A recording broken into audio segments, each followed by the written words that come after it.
जरूरत नहीं है। 5 तारीख के दिन जाना, 11 नंबर की निशानी रहेगी, पतंग दिखेगी, और 8 तारीख के दिन जश्न की तैयारी करना। यकीन मानिएगा, सिर्फ ओखला जश्न नहीं मनाएगा, पूरा हिंदुस्तान इंशाअल्लाह इस चीज का जश्न मनाएगा। मुझे मालूम है कि किस तरीके से हर रोज यहाँ पर कोई ना कोई आ रहा है, बस निशाने के ऊपर ऐसा लग रहा है कि और कोई लड़ ही नहीं रहा है। कांग्रेस का स्टेज सजा है, चर्चा हमारी हो रही है। आम आदमी पार्टी का स्टेज लगा है, चर्चा हमारी हो रही है। भाजपा का लगा है, अरे तुम्हारी महफिल सजी है, चर्चा हमारा हो रहा है। इससे बढ़कर और क्या चाहिए? कहीं ना कहीं तो खौफ सता रहा है, ये अपन घर जाने वाले हैं, शिफा इंशाअल्लाह आने वाला है। इलाका बीमार हो चुका है, उसे शिफा की जरूरत है। और आप लोग इंशाअल्लाह जिस मकसद से मजलिस इत्तेहादुल मुस्लिमीन ने यह फैसला लिया है कि मां दिल्ली के अंदर हम सिर्फ 2 ही सीटें लगाएंगे, आधी जीत तो अल्हम्दुलिल्लाह आज हमने हासिल कर लिए कि 2 मासूम बच्चे अपने बाप को आज गले लगा सके हैं। जो बीवी अपने शोहर को 5 साल से देखने के लिए तरस रही थी, वो बीवी आज अपने शोहर को देख पाई है। उसके घर वाले जो इंतजार कर रहे थे 5 साल से शिफा कब बाहर आएगा, आज अल्हम्दुलिल्लाह मजलिस की वजह से शिफा को हमने इन सड़कों के ऊपर चलते हुए देखा है, आजाद होकर। और यकीन मानिए, दिल्ली पुलिस को मैं एक बात कहना चाहता हूं, जिस शिफा के अतराफ में तुम घूम रहे थे इस इरादे से कि कहीं शिफा जेल से बाहर आ गया है, कि भाग ना जाए, कुछ कर ना ले। दिल्ली पुलिस एक बात अच्छी तरह से समझ ले, यही शिफा को 8 तारीख के दिन सैल्यूट मारने के लिए खड़े रहेंगे।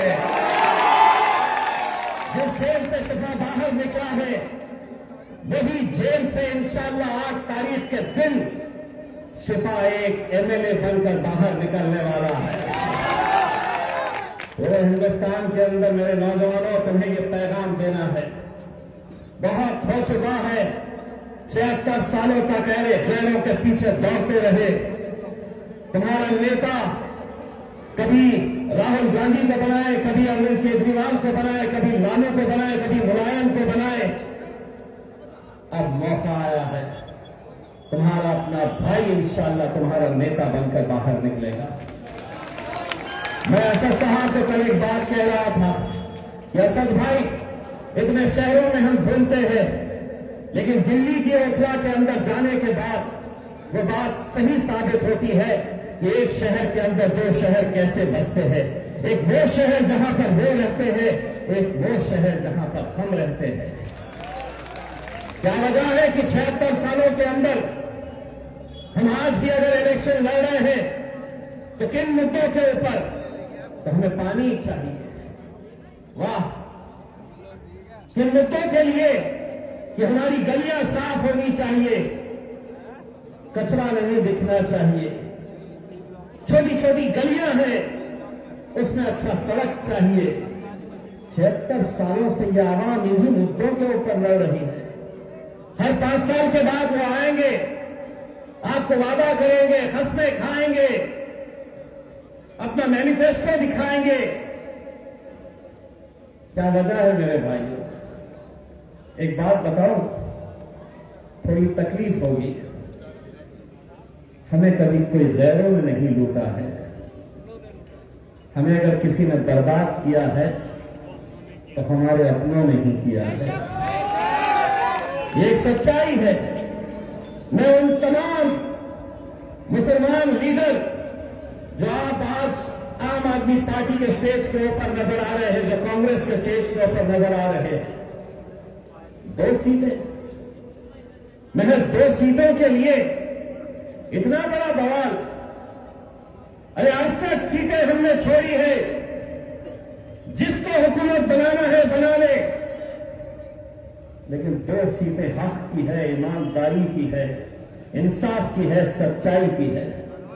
हम तो हुकूमत नहीं बना सकेंगे 2 सीटों के ऊपर, लेकिन आज हिंदुस्तान का पूरा मुसलमान ये देख रहा है और तुमसे ये उम्मीद लगाए बैठा है, कल ऐसा न हो कभी कोई बुरा वक्त आए और कोई शिफा हमें रास्ते के ऊपर तुम्हारी आवाज बनकर लड़ने के लिए तैयार ना हो।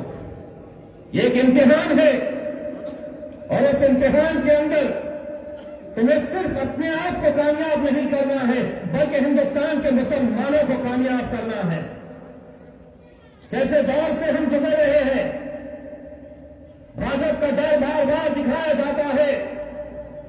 अरे एक बार अच्छी तरह से मैं कांग्रेस के, आम आदमी पार्टी के तमाम वो लीडर जो हमें बार बार डराते हैं उनको कहना चाहता हूं कि हां, मुसलमान डरता है, मुसलमान डरेगा,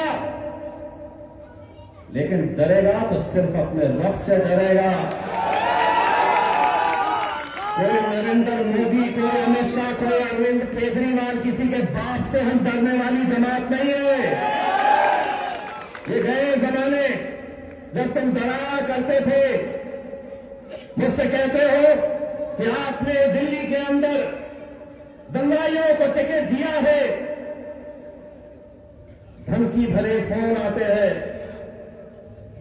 उनको आज होटला की आराम की तरफ से सुन ले।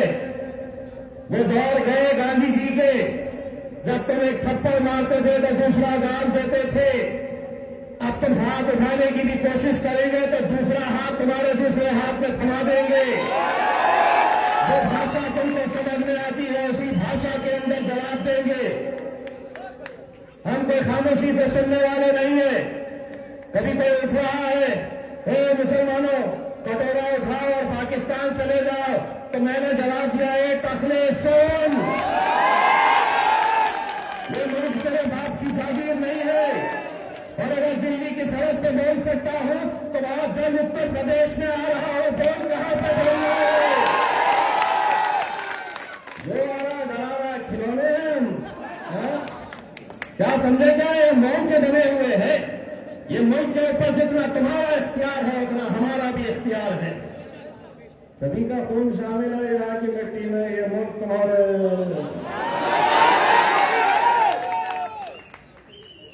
क्या है? सभी का मुल्क शामिल है यहाँ की मिट्टी में। चाचा आप बोलिए जोर से। ये मुल्क तुम्हारे पप्पा की जागीर नहीं है। इलेक्शन लड़ेंगे हम, मजबूती के साथ लड़ेंगे इंशाअल्लाह। कोई फिक्र करने की जरूरत नहीं है। फिजा बदल रही है और जो जुल्म तुम कर रहे हो, उठा रहे हो, डाल रहे हो, जेलों के अंदर 5-5 साल तक कोई सुनवाई नहीं हो रही है। अब हम तुमको एक पैगाम देंगे, जब भी किसी बेकसूर को उठाकर जेल में डालेंगे इंशाअल्लाह हम उसको एमएलए बनाकर बाहर निकालेंगे। बाजार कितने दिनों को डाल सकता है? तेरी जेलें भर दे। और एक बात मैं हुकूमतों को ये कहना चाहता हूं, जो समझ रहे हैं कि हमारे पास बहुत ताकतें हैं, हम कुछ भी कर सकते हैं, ताकतें तुम्हारी है पर खुदा हमारा है। लौटाएंगे तुम्हें, लौटाएंगे तुम्हें वो सब कुछ सूद के समेत। हम पर तुम्हारे जुल्म का जितना उधार है, अगर ताकत है तुम्हारे पास, अगर ताकत है तुम्हारे पास, तो हमारे पास भी रहमत परवरदिगार है। कब तक अहले गैरों की गुलामी करते रहेंगे मेरे भाई? कब तक? आज एक ऐसे दौर से हम गुजर रहे हैं कि जो हमारी शिनाख्त, हमारी पहचान को खत्म करने की कोशिश की जा रही है। वक्त की जमीनें हमसे छीनी जा रही है। कभी कहते हैं कि ये नहीं खाना, वो नहीं खाना, ये पहनो, वो पहनो। उत्तराखंड के अंदर यूसीसी लागू कर दिया गया है। मकसद ये है कि आने वाले वक्त के अंदर तुम्हारी मजहबी शिनाख्त तुम दिखा नहीं सकेंगे। मस्जिदों से लाउड स्पीकर हटा दिए जाएंगे, बुरखे के ऊपर पाबंदी लगाई जाएगी। लेकिन यहां का मुसलमान है नहीं, हमको तो सेक्युलर पार्टियों का साथ देना है। भाड़ में गया तुम्हारा सेक्युलरिज्म। बहुत सालों तक हमने ये शब्द सुनते आए हैं, बहुत सालों तक हमने सुना है तुम्हारी बातें। तुम जो कहते थे हम सुनते थे। 76 साल बीत गए ऐसे ही, नस्ल की नस्ल खत्म होती जा रही है। तुम बोलते थे हम सुनते थे, अब वो दौर आया है, मजलिस का दौर आया है, अब हम बोलेंगे और तुम्हारे बाप को भी सुनना पड़ेगा।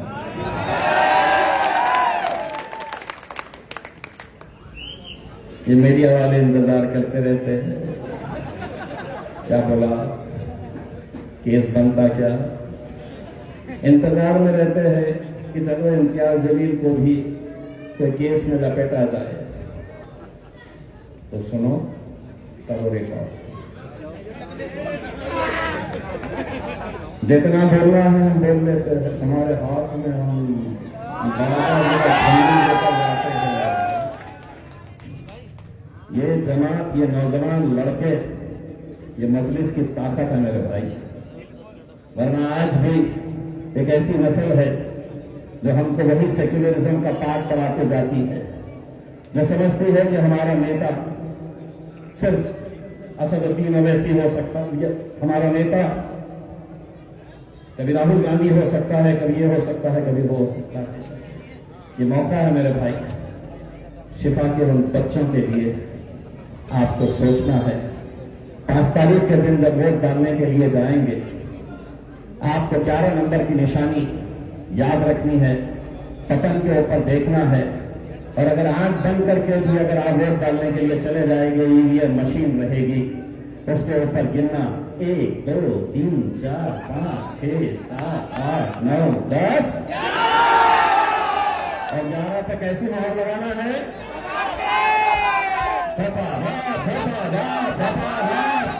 बस मोहर लगाइए।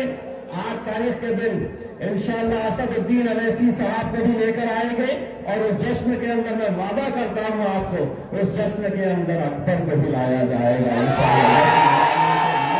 क्योंकि अकबर आता है तो बड़ी तकलीफ होती है उन्हें, और मेरा मकसद ये है कि मैं तकलीफ पहुंचाना इंशाअल्लाह, आपका दिन पहुंचाना है। जय श्री राम।